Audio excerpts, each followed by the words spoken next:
Mary's lovely കിച്ചന്റെ പുതിയൊരു വീഡിയോയിലേക്ക് എല്ലാവർക്കും സ്വാഗതം. ഇന്ന് നമ്മൾ മുട്ട ചേർക്കാത്ത ക്രിസ്മസ് കേക്കാണ് തയ്യാറാക്കാൻ പോകുന്നത്. അതെങ്ങനെയാണ് തയ്യാറാക്കുന്നതെന്ന് നോക്കാം. കേക്കിലേക്ക് ചേർക്കാൻ വേണ്ടിയിട്ട് ഞാനിവിടെ കുറച്ച് ഡ്രൈ ഫ്രൂട്ട്സ് എടുത്തിട്ടുണ്ട്. ഇത് നമുക്ക് സോക്ക് ചെയ്ത് വെക്കാൻ വേണ്ടിയിട്ടാണ്. ഞാനിവിടെ എടുത്തിരിക്കുന്നത് ബ്ലാക്ക് റൈസിൻസും യെല്ലോ റൈസിൻസും ചെറിയും ആപ്രിക്കോട്ടും കട്ട് ചെയ്തെടുത്തിരിക്കുന്നതാണ്. പിന്നെ ഓറഞ്ചിന്റെ തൊലി എന്ന് ഗ്രേറ്റ് ചെയ്തെടുത്തിട്ടുണ്ട്. 1.5 ടേബിൾ സ്പൂൺ എടുത്തിട്ടുണ്ട്. സോക്ക് ചെയ്യാനായിട്ട് ഞാനിവിടെ എടുത്തിരിക്കുന്നത് ഓറഞ്ച് ജ്യൂസാണ്. ഞാനിവിടെ 1 കപ്പ് ഓറഞ്ച് ജ്യൂസാണ് എടുത്തിട്ടുള്ളത്. പിന്നെ ഇതിലേക്ക് ചേർക്കാനായിട്ട് കുറച്ച് ഡേറ്റ്സും കൂടി എടുത്തിട്ടുണ്ട്. ഡേറ്റ്സ് സോഫ്റ്റ് ആയിട്ടുള്ളത് കൊണ്ട് ഞാനത് സോക്ക് ചെയ്യാൻ വേണ്ടി എടുക്കുന്നില്ല. ഈ ഫ്രൂട്ട്സ് എല്ലാം കൂടി നമുക്ക് ഒരു ബൗളിലേക്ക് ഇട്ട് കൊടുക്കാം. ഇതിലേക്ക് ഓറഞ്ചിന്റെ തൊലി ഗ്രേറ്റ് ചെയ്ത് വെച്ചിരിക്കുന്നതും കൂടി ഞാൻ ഇട്ട് കൊടുക്കുകയാണ്. ഇതിലേക്ക് നമുക്ക് ഓറഞ്ചിന്റെ ജ്യൂസ് ഒഴിച്ചു കൊടുക്കാം. ഈ ഫ്രൂട്ട്സ് എല്ലാം കൂടെ മുങ്ങിക്കിടക്കാൻ പാകത്തിനുള്ള ജ്യൂസ് മാത്രമാണ് ഞാൻ ഒഴിക്കുന്നത്. ഞാനിപ്പോൾ ഇതിലേക്ക് 1/4 കപ്പ് ഓറഞ്ച് ജ്യൂസ് ഒഴിച്ചിട്ടുണ്ട്. ഇത് നമുക്ക് 6 മണിക്കൂറെങ്കിലും മാറ്റി വെക്കാം. ഓവർനൈറ്റ് വെക്കുകയാണെങ്കിൽ അത്രയും നല്ലതാണ്. ഒരു പ്ലാസ്റ്റിക് റാപ്പർ കൊണ്ട് കവർ ചെയ്തിട്ട് നമുക്കിത് മാറ്റി വെക്കാം.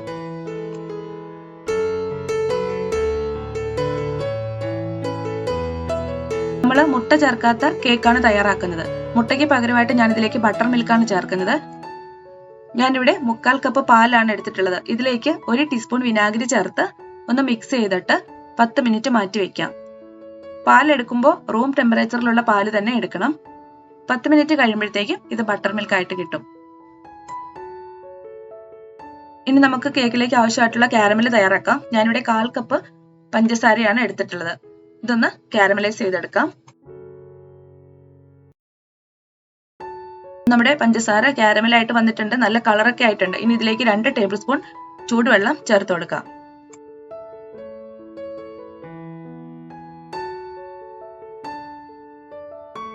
ഇത് തണുത്തതിന് ശേഷം നമുക്ക് കേക്കിലേക്ക് ചേർക്കാം.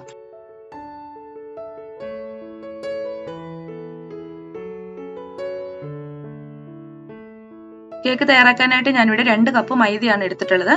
ഗ്രാം പറയുകയാണെങ്കിൽ 300 ഗ്രാം മൈദ എടുത്തിട്ടുണ്ട്. ഇതിലേക്ക് 1/2 ടീസ്പൂൺ ബേക്കിംഗ് സോഡയും 1 ടീസ്പൂൺ ബേക്കിംഗ് പൗഡറും 1/4 ടീസ്പൂൺ ഉപ്പും ചേർത്ത് നന്നായിട്ടൊന്ന് മിക്സ് ചെയ്യാം. അതിനുശേഷം ഇത് 1-2 പ്രാവശ്യം ഒരു അരിപ്പയിലൂടെ നന്നായിട്ട് അരിച്ചെടുത്ത് വെക്കാം. ബേക്കിംഗ് സോഡയും ബേക്കിംഗ് പൗഡറും ഒക്കെ മൈദയുടെ എല്ലാ ഭാഗത്തും ഒരുപോലെ എത്തുന്നതിന് വേണ്ടിയിട്ടാണ് നമ്മൾ ഇതുപോലെ ഒന്ന് അരിച്ചെടുത്ത് വെക്കുന്നത്. ഈ കേക്കിലേക്ക് തയ്യാറാക്കാൻ വേണ്ടി ഞാൻ എടുത്തിട്ടുള്ളത് കുറച്ച് ഡ്രൈ നട്ട്സ് ആണ്. ഞാനിവിടെ കാഷ്യൂ നട്ട്സും ആൽമണ്ടും വാൾനട്ടും ഒന്ന് ചെറുതായിട്ട് ചോപ്പ് ചെയ്ത് എടുത്തിട്ടിരിക്കുന്നതാണ്. ഇതും 1/2 കപ്പ് വീതമാണ് ഞാൻ എടുത്തിട്ടുള്ളത്. നമ്മൾ നേരത്തെ എടുത്തു വെച്ചിരുന്ന മിൽക്ക് വിനാഗിരി ചേർത്ത് വെച്ചിരുന്നത് ഇപ്പം ബട്ടർ മിൽക്ക് ആയിട്ട് വന്നിട്ടുണ്ട്. ഇനി നമുക്ക് കേക്കിനുള്ള ബാറ്റർ തയ്യാറാക്കാം. ഇതിലേക്ക് ചേർക്കാൻ വേണ്ടിയിട്ട് ഞാനിവിടെ 1 കപ്പ് ബ്രൗൺ ഷുഗർ പൊടിച്ചതും കൂടെ എടുത്തിട്ടുണ്ട്. അപ്പൊ നമുക്ക് കേക്ക് എങ്ങനെയാണ് തയ്യാറാക്കുന്നതെന്ന് നോക്കാം. കേക്കിനുള്ള ബാറ്റർ എല്ലാം കൂടി മിക്സ് ചെയ്യാൻ വേണ്ടിയിട്ട് ഞാനിവിടെ ഒരു വലിയ ബൗൾ എടുത്ത് വെച്ചിട്ടുണ്ട്. ഇതിലേക്ക് 1/2 കപ്പ് സൺഫ്ലവർ ഓയിൽ ഒഴിച്ചു കൊടുക്കാം. ഇതിലേക്ക് നമ്മൾ നേരത്തെ പൊടിച്ചു വെച്ചിരിക്കുന്ന 1 കപ്പ് ബ്രൗൺ ഷുഗർ കൂടെ ഇട്ട് കൊടുക്കാം. ഇതിലേക്ക് സ്പൈസസ് ചേർക്കാം. ഞാനിവിടെ 1/4 ടീസ്പൂൺ ക്ലോവ്സ് പൗഡറും 1/2 ടീസ്പൂൺ നട്ട്മെഗ് പൗഡറും 1/4 ടീസ്പൂൺ സിനമൺ പൗഡറുമാണ് എടുത്തിട്ടുള്ളത്. ഇത് കൂടെ ഇതിലേക്ക് ഇട്ട് കൊടുക്കാം. എല്ലാം കൂടി നന്നായിട്ടൊന്ന് മിക്സ് ചെയ്തെടുക്കാം. ഇതിലേക്ക് നമ്മൾ നേരത്തെ തയ്യാറാക്കി വെച്ചിരിക്കുന്ന കാരമൽ ചേർത്ത് കൊടുക്കാം. നമ്മൾ 2 ടേബിൾ സ്പൂൺ വെള്ളം മാത്രമാണ് ഇതിലേക്ക് ചേർത്തിരുന്നത്. കൂടുതൽ വെള്ളം ചേർത്തിട്ടുണ്ടെങ്കിൽ നമ്മുടെ കേക്കിന് വെള്ളം അധികമായി പോകും. അപ്പം ആ കാരമലും കൂടി ഇതിലേക്ക് ചേർത്തിട്ട് നന്നായിട്ട് എല്ലാം കൂടെ ഒന്ന് മിക്സ് ചെയ്തെടുക്കാം. ഇതിലേക്ക് 1 ടീസ്പൂൺ വാനില എസൻസ് ചേർക്കാം.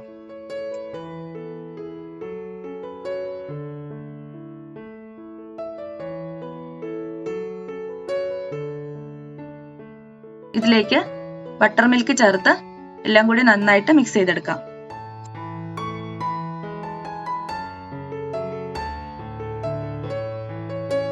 നമ്മളിത് നന്നായിട്ട് മിക്സ് ചെയ്തെടുത്തിട്ടുണ്ട്. ഇനി നമുക്ക് ഇതിലേക്ക് നമ്മൾ നേരത്തെ സോക്ക് ചെയ്ത് വെച്ചിരിക്കുന്ന ഡ്രൈ ഫ്രൂട്ട്സ് ചേർത്ത് കൊടുക്കാം.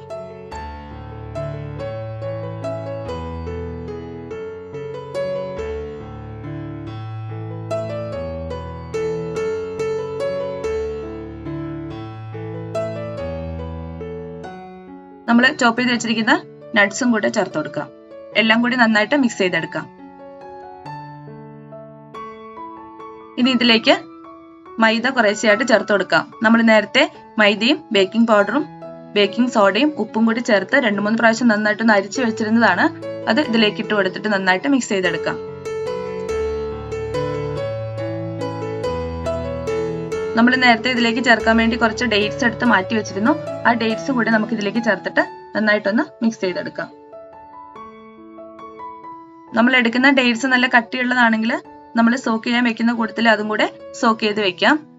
ഇത് നല്ല സോഫ്റ്റ് ആയതുകൊണ്ടാണ് ഞാനിത് സോക്ക് ചെയ്യാതെ ഡയറക്റ്റ് ഇതിലേക്ക് തന്നെ ചേർക്കുന്നത്. നമ്മുടെ കേക്കിന്റെ ബാറ്റർ ഇവിടെ റെഡി ആയിട്ടുണ്ട്. കറക്റ്റ് കൺസിസ്റ്റൻസിയിൽ തന്നെ വന്നിട്ടുണ്ട്. കേക്ക് ടിന്ന് ഞാൻ നേരത്തെ റെഡിയാക്കി വെച്ചിരുന്നതാണ്. ബട്ടർ പേപ്പർ അതിന്റെ സൈഡിലും വെച്ചിട്ടുണ്ട്, താഴെയും വെച്ചിട്ടുണ്ട്.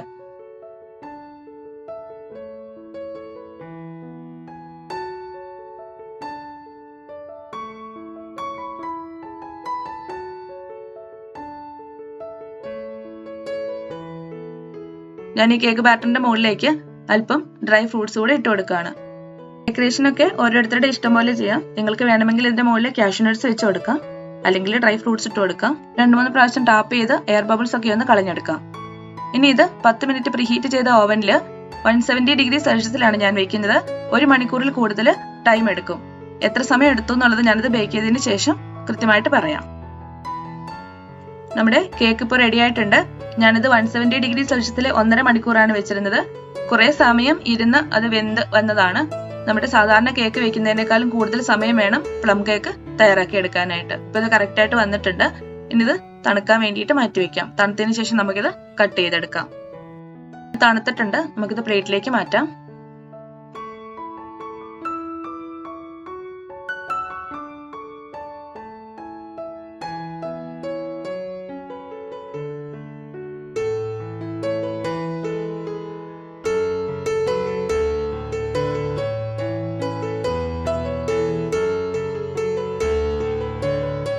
നമ്മുടെ എഗ്ലെസ് ക്രിസ്മസ് കേക്ക് നല്ല അടിപൊളിയായിട്ട് വന്നിട്ടുണ്ട്.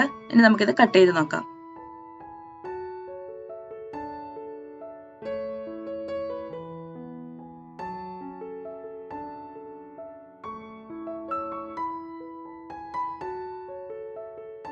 നല്ല സോഫ്റ്റ് ആയിട്ട് വന്നിട്ടുണ്ട്.